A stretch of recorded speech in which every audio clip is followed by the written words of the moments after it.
move that could reshape Nigeria's political landscape, key figures from the nation's ruling party, the All Progressives Congress, and the main opposition party, the People's Democratic Party, have united to form a new political party, the All Democratic Alliance.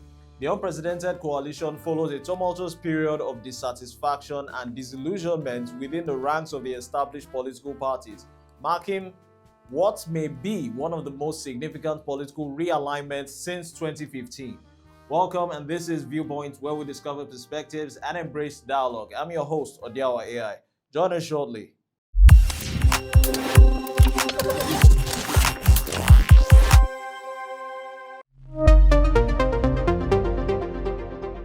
Now, at the forefront of this bold initiative is the alliance, which is from influential former Senate President David Mark, who leads the National Opposition Coalition Group, the NOCG. This coalition is comprised of seasoned political heavyweights from the PDP and various opposition factions, all of whom have expressed their discontent with the current political dynamics and are actively seeking a new platform to challenge the APC's dominance in the upcoming 2027 elections.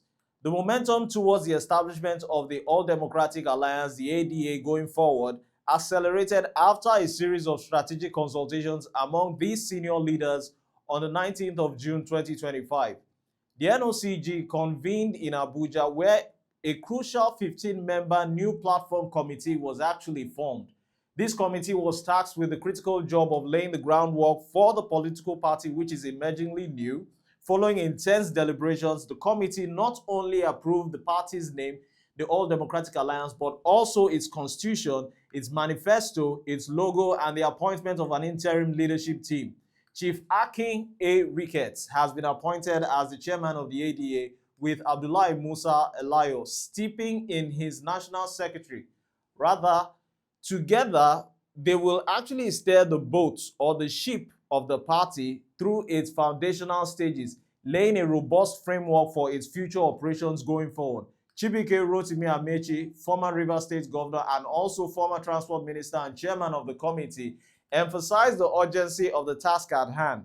The interim leadership has been charged with securing the office space, pursuing registration with the electoral umpire, INEC, the Independent National Electoral Commission, and gearing up for comprehensive political operations in accordance with the Electoral Act of 2022.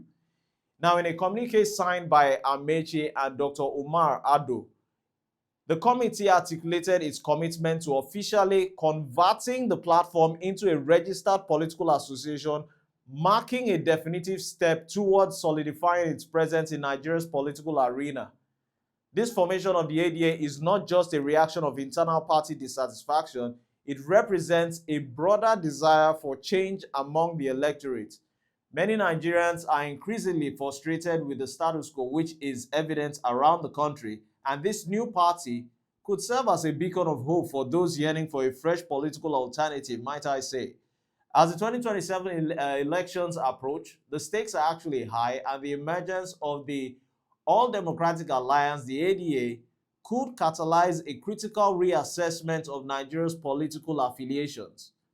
This formation, might I say, is a strategic maneuver by the opposition or various oppositions, coming at a time when internal disillusionments within the PDP has reached boiling point. Sources close to the initiative actually have revealed, according to news sources, that ongoing leadership tussles within the PDP have left many members feeling disenfranchised and questioning the party's ability to present a credible national alternative. This discontent, I want to believe, has paved the way for a fresh political terrain, one that ADA aims to cultivate on the political farm on its acres. Now, the heart of the ADA's mission is a commitment to inclusive governance, national unity, and democratic accountability. Insiders indicate that the party is not merely a response to the challenges faced by the PDP, but a bold vision of a new Nigeria, one that actually seeks to engage all segments of the society in the political process. The founding members of the ADA are determined to create a platform that resonates with the aspirations of the Nigerian people, emphasizing transparency and collective approach to governance, which of course is a mantra we've been hearing from time to time. This involvement of respected figures such as David Mark and Rotimi Amaechi lends considerable weight to this new movement. Their political clout and established reputation are expected to attract not only supporters or sycophants, but also potential defectors from the PDP and smaller opposition party or mushroom political parties. As the political climate shifts, many are watching closely to see whether the ADA can harness this momentum and galvanize a broader coalition or alliance. Political analysts are not also left out in the whole status quo. They are keenly observing how this new political party will navigate the complex landscape of Nigerian politics. The formation of the ADA signals a potential reconfiguration of the opposition, which has struggled to present a unified front in recent years. Now, by consolidating these efforts under a single banner, the leaders of the ADA hope to challenge the status quo and provide a viable alternative to the ruling party, the APC. Now, the timing of this initiative is crucial, we must agree, with the 2027 knocking on the door for its elections on the horizon. ADA's emergence may reshape the dynamics or may not shape the dynamics of competition in Nigeria. The party leaders are expected to hit the ground running, engaging with grassroots movements and fostering dialogue within or without various interest groups. By prioritizing national unity and inclusivity, ADA aims to bridge the divides that have historically plagued Nigerian politics, which of course are numerous, one too many to count. Now, still on the All Democratic Alliance, the ADA, Festus Keyamo, a senior advocate of Nigeria, filling in as the Minister of Aviation and Aerospace Development, has taken a strong stance against this new opposition party, likening it to its inception to a failed attempt to revive the coalition politics of 2013. Keyamo, who is actually known for his sharp wit and unwavering loyalty to the APC, did not mince words in his critique. Now, in a post on his X account, he dismissed the ADA as nothing more than a mere pedestrian joke. Now, this bold proclamation underscores his belief that the ADA, despite the high-profile names associated with it, lacks the substance and unity needed to challenge the APC's supremacy in the upcoming 2027 elections. The ADA has emerged from the National Opposition Coalition Group, which boasts a roster of political heavyweights. Included among its ranks are the former Vice President Atiku Abubakar, the former or ex-Kaduna State Governor Nasir El-Rufai, and former Rivers State Governor, which I mentioned earlier, Rotimi Amaechi, alongside Umar Ado, a former aide to ex-President Olusegun Obasanjo, and the convener of the League of the Northern Democrats. This coalition, with its array of experienced heavyweight politicians or political gladiators, is enough to raise eyebrows and question about its potential impact, which it will make in the political arena on a gladiatorial note. However, Keyamo remains unfazed, characterizing the ADA's formation as merely another instance of desperate political factions attempting to unite against the ruling party. Hence, it's understandable their emergence over the ideology of perpetuation of a one-party system which is evidently locking round the 36 states. Now, he further argues that this coalition lacks the necessary cohesion and strategic direction to mount a serious challenge to the APC, which has firmly entrenched itself in the political fabric of Nigeria. The minister's portrayal of the ADA as a political stunt reflects a broader sentiment within the APC that the opposition is fragmented and disorganized. Keyamo's comments serve as a reminder of the APC's confidence in its ability to maintain power amidst the evolving political dynamics. Well, I want to believe with this assertion that the ruling party is well prepared and resolute in its quest to secure another term in office.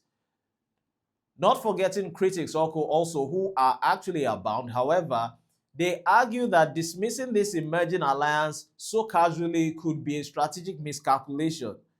The political landscape in Nigeria has undergone significant transformation in recent years, we must agree, and the emergence of a new political coalition can upturn the foundation of established parties. As the political drama unfolds, the ADA's ability to galvanize support among the electorate will be put to test. Will they arise to the occasion, or will their efforts be relegated, or will it be relegated to the annals of political history as yet another failed attempt to unseat the ruling party? In the coming months, all eyes will be on the ADA and its leading figures. Festus Keyamo's bold declaration sets the stage for what promises to be an intriguing political showdown as Nigeria approaches the 2027 elections 2 years from now. Again, the question remains, is the ADA, the All Democratic Alliance, a serious contender or just another fleeting political folly? Join us in the next phase of the show as we look at the forging of new political alliances in Southeast Nigeria beyond the PDP. I'm Odiawa AI.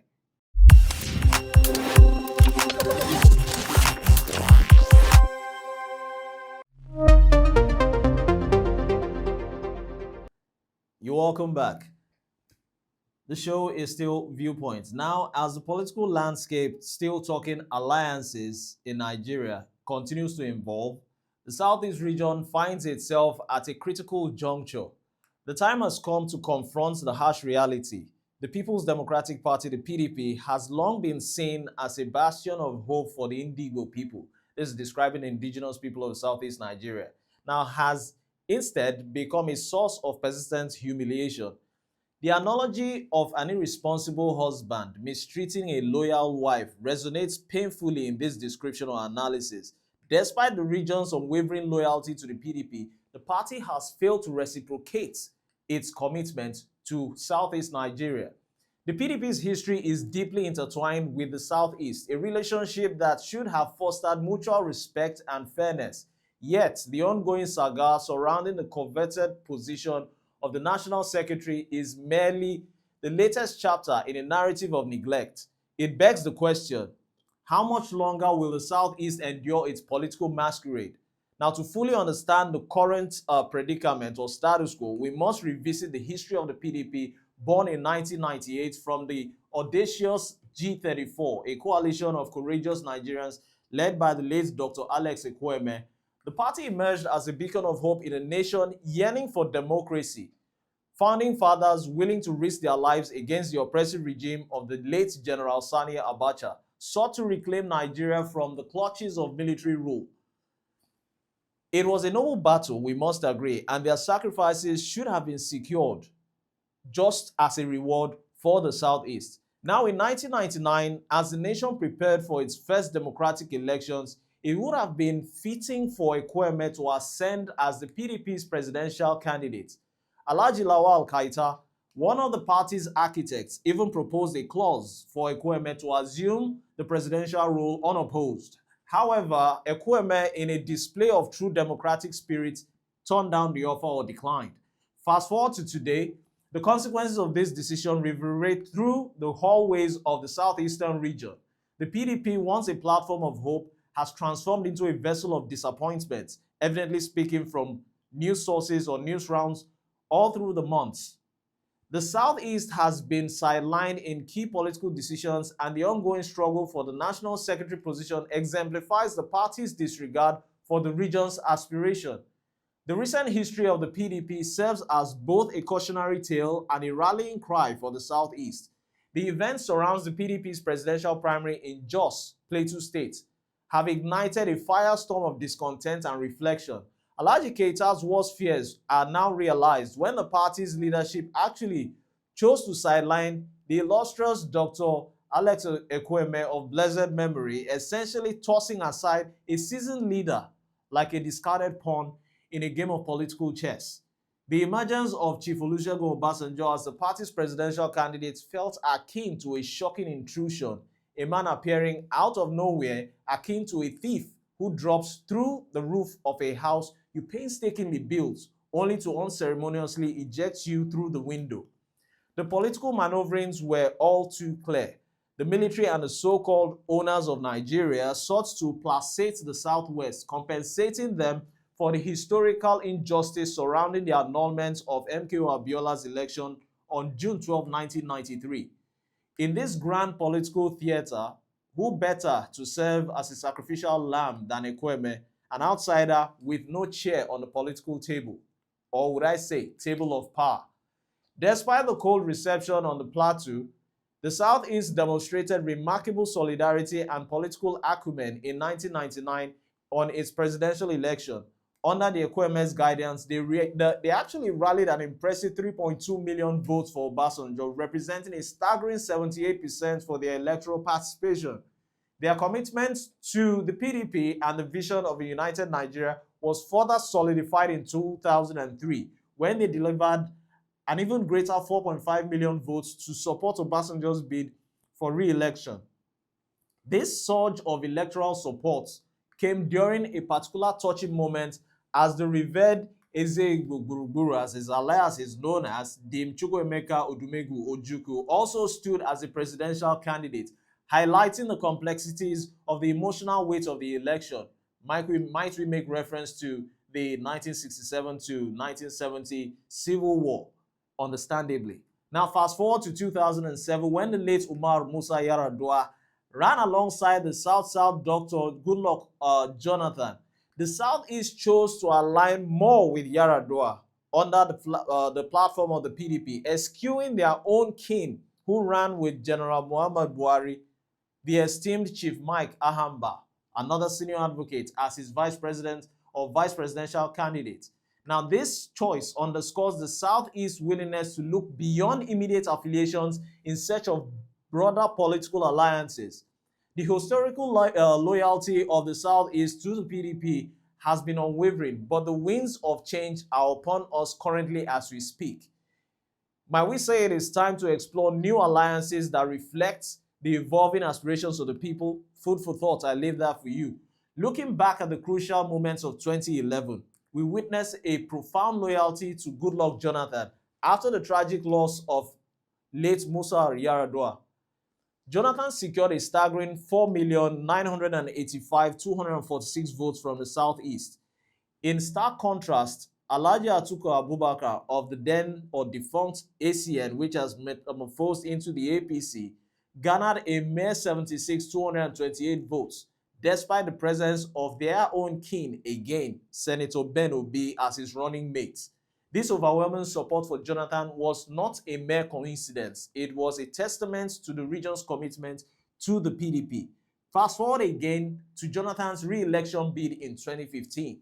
The Southeast stood resolutely behind him once again. The PDP's performance was nothing short of extraordinary, with the lowest vote share in 5 states, being an impressive 79.55% in Imo State, while Anambra delivered a staggering 98.42% in favor of Jonathan.